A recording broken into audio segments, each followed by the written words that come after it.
నాగర్ కర్నూలు జిల్లా అచ్చంపేటలో బీఆర్ఎస్ ఆధ్వర్యంలో జనగర్జన సభ నిర్వహించారు.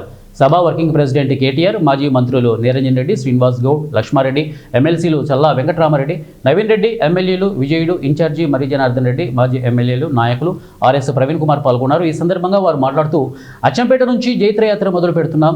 వచ్చే స్థానిక సంస్థల ఎన్నికల్లో కాంగ్రెస్కు బుద్ధి చెప్పాలని, అలాగే గతంలోనే తాము ఆల్మట్టి ఎత్తు పెంపును అనుకున్నామని వారు తెలియజేశారు. టెండర్ కూడా పూర్తయింది.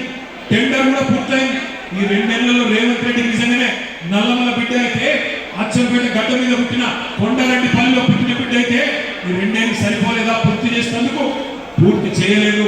ఎక్కడ ఉన్నదాన్ని అక్కడనే వదిలిపెట్టిండు. మరొక 75,000 ఎకరాలకు మీకు కూడా నీళ్ళు వస్తూ ఉన్నాయి. ఇంకొక మాట కూడా నేను చెప్తా ఉన్నా.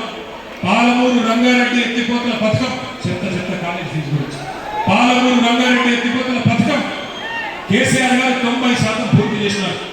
ఏదులా పూర్తయింది, నార్లాపూర్ పూర్తయింది, వట్టెం పూర్తయింది, కరీంనగర్ రిజర్వాయర్ పూర్తయింది, ఉత్తరాపూర్ పూర్తయింది. మొత్తం రిజర్వాయర్లన్నీ పూర్తయినాయి. 90% పూర్తయింది.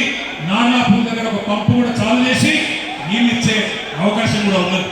90% పూర్తయితే ఆ పథకం ఇంకొక 10% మాత్రమే పూర్తి చేయాలి.